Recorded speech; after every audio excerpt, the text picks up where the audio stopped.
everyone, welcome back to my channel. If you are new here, I am Shivani, a student diving deep into the exciting worlds of data science.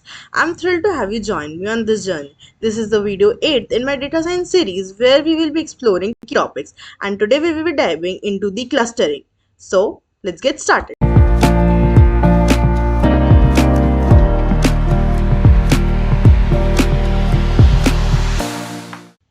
Today we are diving into clustering. Whether you are new or just brushing up on your skill, I've got you covered. Let's get started. What is clustering? Clustering is a machine learning technique that falls under the unsupervised learning. This means we don't have a labeled data or predefined categories or outputs to guide us. Instead, clustering helps us to find patterns or group similar points based on their features. Imagine you have a scatter plot of points representing customer in a store and you want to group them into segments based on their behavior or preference. Clustering can do that exactly. It identifies natural grouping within the data. Some real-world applications of clustering are customer segmentation in market, image segmentation in computer vision, document classification in mind. What is k-mean clustering? K-mean is one of the simple and most widely used clustering algorithm. The name k-mean comes from the idea of finding k clusters in the dataset, where each cluster is represented by its mean or the centroid. How does k-mean work? Let's break it down.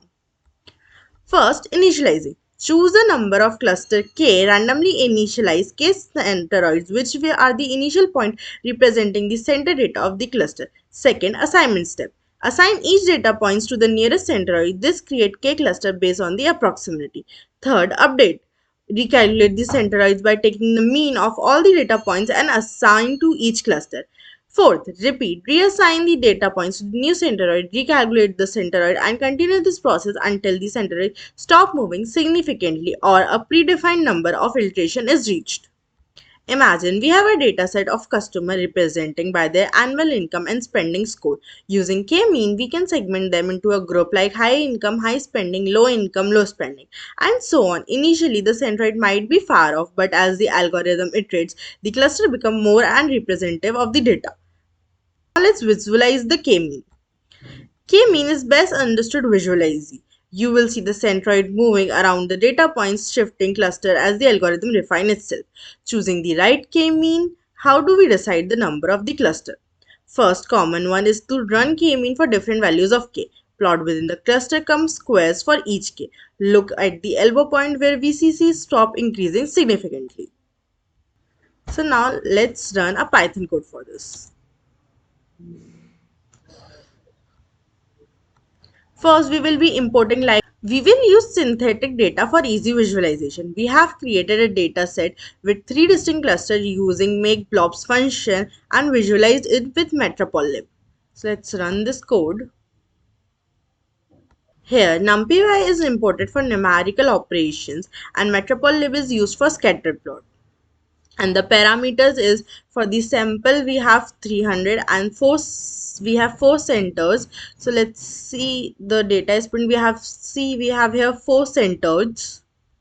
So the x coordinate of the generated data points are 302 as given, and the plotter creates a scatter plot. So now let's move on. How do we apply k-mean clustering? Here n equal to 3 cluster specify the data set should be divided into 3 cluster, and the fit prediction is used to fit the k-mean algorithm into data set. Now let's see the output.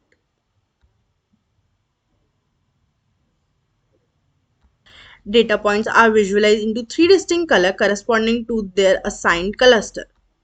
The red mark appeared at the cluster center showing the calculated mean position of the pointed in each cluster.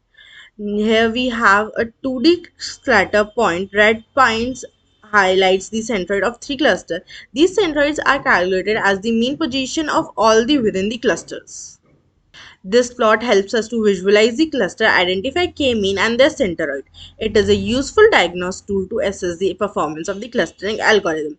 Any irregularity in the clustering might require turning parameters like n-cluster or further data preprocessing. So next one is the choosing the optimal number of cluster. First, inertia stores a list of values for the different values of k. A range value of k to test from 1 to 9. For the elbow plot, a plot line is created where the x-axis represents the number of cluster and y-axis represents the inertia value. So let's run the code. So here the decreasing what the plot looks like. As in the K, in the inertia decreases because the adding more cluster reduce the average distance between point and their cluster centers. This creates a downward creating slope.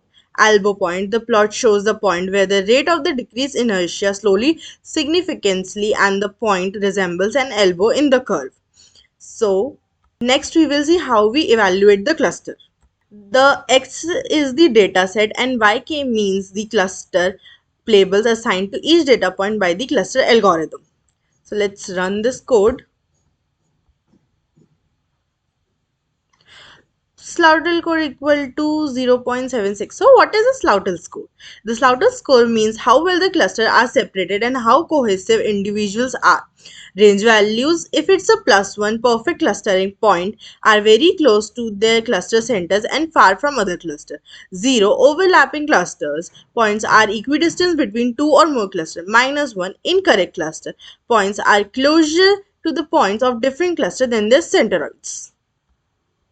This value indicates that the cluster is the moderate cluster, some overlap between the clusters. That's the wrap for the today's video. If you found this video helpful, don't forget to like and subscribe. Thanks for watching. Keep coding, keep learning. Bye for now.